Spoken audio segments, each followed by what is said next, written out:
प्रिय विद्यार्थियों, हमारा टॉपिक है भारत के राष्ट्रपति, president of India. President of India यानी भारत के राष्ट्रपति के संदर्भ में हम देखेंगे कि संविधान के अंतर्गत क्या क्या प्रावधान हैं वो राष्ट्रपति महोदय पद के संदर्भ में रखे गए हैं। इनका निर्वाचन किस प्रकार से होता है, कौन करता है, कार्यकाल कितना होता है, पद ग्रहण के संदर्भ में राष्ट्रपति जो शपथ लेते हैं उस शपथ को कौन दिलाता है, राष्ट्रपति को समय से पहले पद से कैसे हटा सकते हैं और इनकी शक्तियाँ कौन कौन सी हैं, इन सब बातों का हम अध्ययन करेंगे। तो संविधान का जो भाग 5 है, इस भाग 5 का जो अध्याय प्रथम है उसका शीर्षक है कार्यपालिका। और कार्यपालिका के अंतर्गत राष्ट्रपति,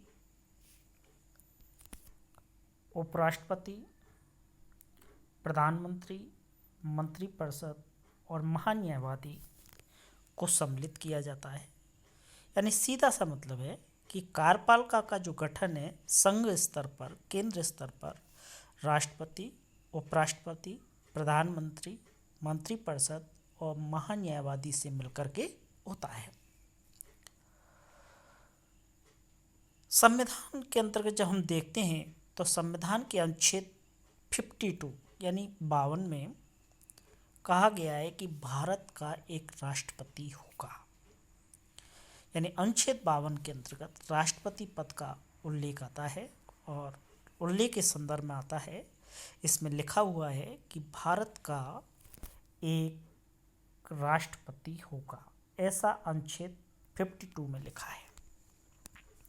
इसके बाद में हम देखते हैं कि राष्ट्रपति का जो निर्वाचन है उस निर्वाचन के संदर्भ में दो बातें देखनी है कि निर्वाचन कौन करता है, यानी राष्ट्रपति का निर्वाचन जो प्रक्रिया है उस निर्वाचन के अंतर्गत मतदान कौन करते हैं। दूसरा सवाल यह आएगा कि राष्ट्रपति के निर्वाचन की जो प्रक्रिया है वो क्या है, अर्थात राष्ट्रपति का निर्वाचन कैसे किया जाता है।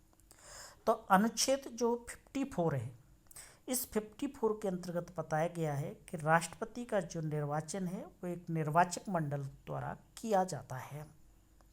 यानी राष्ट्रपति के निर्वाचन में कौन कौन भाग लेते हैं इसके संदर्भ में जो प्रावधान किया गया है वह अनुच्छेद 54 में किया गया है।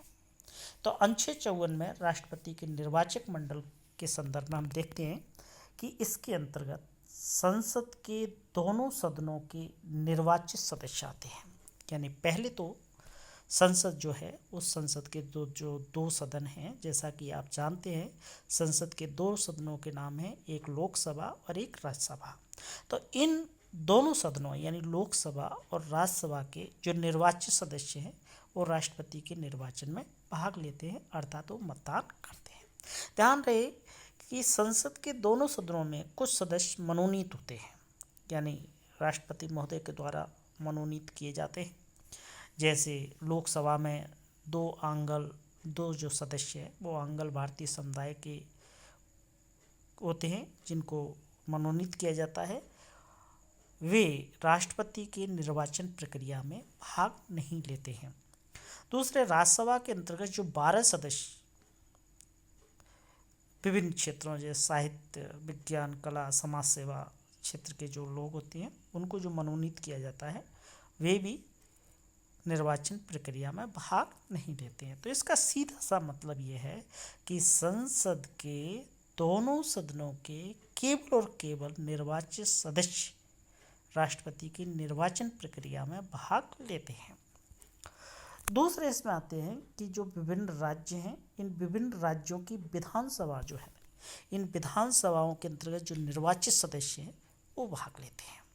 यानी इन राज्य विधानसभाओं में अगर मनोनीत सदस्य हैं तो वो भी भाग नहीं लेते हैं।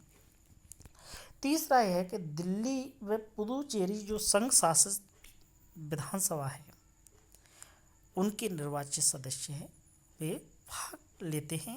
यानी दिल्ली और पुदुचेरी संघ शासित प्रदेश के अंतर्गत जो विधानसभा है, इन विधानसभाओं के जो निर्वाचित सदस्य हैं वही भाग लेते हैं। तो इस प्रकार से हमने देखा कि राष्ट्रपति के निर्वाचन में मतदान कौन कौन करते हैं। तो राष्ट्रपति का जो निर्वाचन है एक निर्वाचक मंडल द्वारा किया जाता है, और ऐसा ये संविधान का अनुच्छेद 54 कहता है, यानी 54 बताता है।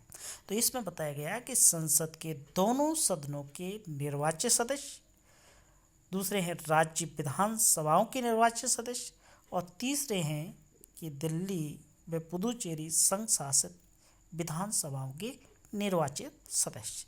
तो इस प्रकार से राष्ट्रपति की निर्वाचक मंडल का गठन होता है। अब हम आगे देखते हैं कि राष्ट्रपति का निर्वाचन है वो किस प्रकार से किया जाता है।